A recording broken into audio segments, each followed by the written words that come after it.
Assalamualaikum warahmatullahi wabarakatuh. Halo semua, perkenalkan saya Anggi Anggraini, NIM 2023143 Saya dari Prodi Pendidikan Guru Sekolah Dasar Fakultas Keguruan dan Ilmu Pendidikan. Baiklah, di sini saya akan menjelaskan materi tentang membangun paradigma Qur'ani. Sebelumnya, yang saya hormati dosen pengampu mata kuliah Pendidikan Agama, Bapak Dr. Haji Hendra Wijaya, Sarjana Agama, Magister Pendidikan Islam. Baiklah, pertama saya akan menjelaskan apa itu paradigma Qur'ani. Secara etimologi, kata paradigma berasal dari bahasa Yunani, yang asal katanya adalah para dan digma. Para mengandung arti di samping, di sebelah, dan keadaan lingkungan. Sedangkan digma mengandung arti tentang sudut pandang, arketip, dan ideal. Jadi, dapat disimpulkan bahwa paradigma adalah cara pandang, cara berpikir tentang suatu realitas. Dengan demikian, paradigma Qur'ani adalah cara pandang dan cara berpikir tentang suatu realitas atau suatu permasalahan berdasarkan Al-Quran. Selanjutnya, mengapa Al-Quran dijadikan paradigma?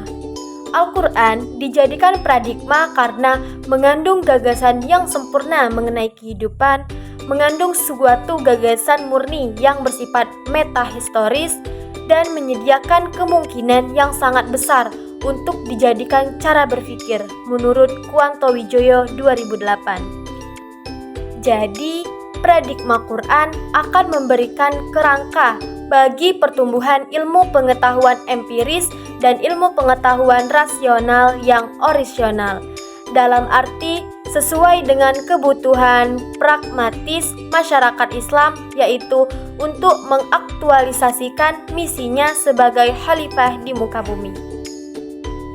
Selanjutnya, apa tujuan Al-Quran diturunkan?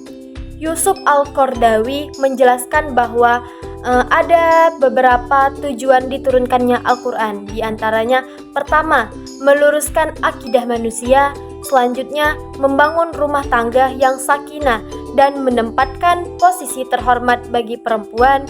Yang ketiga, mengarahkan manusia untuk beribadah secara baik dan benar kepada Allah Subhanahu wa Ta'ala. Yang keempat, mengajak manusia untuk menyucikan rohani.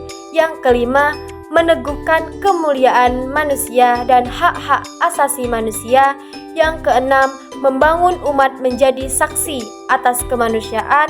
Dan yang ketujuh, mengajak manusia agar saling menolong. Selanjutnya, mengapa paradigma Qur'ani sangat penting bagi kehidupan modern? Al-Quran adalah sumber ajaran teologi, hukum, mistisme, pemikiran, pembaharuan, pendidikan, akhlak, dan aspek-aspek lainnya. Tolok ukur benar atau salah, baik atau buruk, dan indah atau jelek adalah Al-Quran.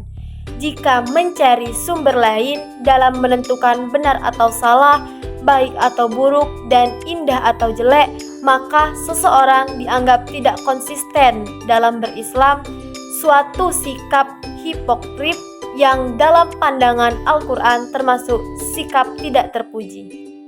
Selanjutnya, apa sumber historis, fisiologis, psikologis, sosiologis, dan pedagogis tentang paradigma Qur'ani untuk kehidupan modern? Pertama, sumber historis tentang paradigma Qur'ani untuk kehidupan modern, yaitu dalam sejarah peradaban Islam ada suatu masa yang disebut masa keemasan Islam. Disebut masa keemasan Islam karena umat Islam berada dalam puncak kemajuan dalam berbagai aspek kehidupannya, seperti ideologi, politik, sosial budaya, ekonomi, ilmu pengetahuan, dan teknologi, serta pertahanan dan keamanan. Selanjutnya, sumber fisiologis tentang paradigma Qur'ani untuk kehidupan modern, yaitu faktor-faktor yang menyebabkan umat Islam bisa lebih maju pada saat itu. Dan dalam waktu yang amat lama, lebih dari 5 abad, Maka jawabannya tentu saja karena umat Islam menjadikan Al-Quran sebagai paradigma kehidupannya. Selanjutnya, sumber psikologis tentang paradigma Qur'ani untuk kehidupan modern. Al-Quran dijadikan sebagai paradigma dalam segala aspek kehidupan dan Rasulullah Shallallahu Alaihi Wasallam menjadi role modern atau uswatun hasanah dalam mengimplementasikan Al-Quran dalam kehidupan sehari-hari. Selanjutnya, sumber sosiologis tentang paradigma Qur'ani untuk kehidupan modern. Al-Quran pada saat itu bukan hanya dijadikan sebagai sumber ajaran, tetapi juga menjadi paradigma dalam pengembangan iptek, pengembangan budaya. Bahkan Al-Quran dihadirkan untuk mengatasi dan menghadapi berbagai problem kehidupan umat Islam saat itu. Selanjutnya, sumber pedagogis tentang paradigma Qur'ani untuk kehidupan modern. Para sahabat menjadikan Rasulullah Shallallahu Alaihi Wasallam sebagai panutan, figur, dan pemimpin. Setiap perbuatan yang Rasulullah kerjakan, maka mereka pun melaksanakannya, dan setiap larangan yang Rasulullah Shallallahu Alaihi Wasallam tinggalkan, maka mereka pun akan meninggalkannya. Dan terakhir, bagaimana cara membangun paradigma Qur'ani? Pertama, berkepribadian Islam berdasarkan wahyu Allah Subhanahu wa Ta'ala dan As-Sunnah. Yang kedua, menguasai ilmu fardhu ain atau tasaqufah atau pengetahuan Islam.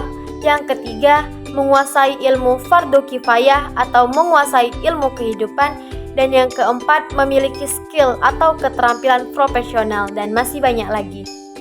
Jadi, kesimpulan dari materi kali ini yaitu paradigma Qur'ani adalah cara pandang dan cara berpikir tentang suatu permasalahan berdasarkan Al-Quran.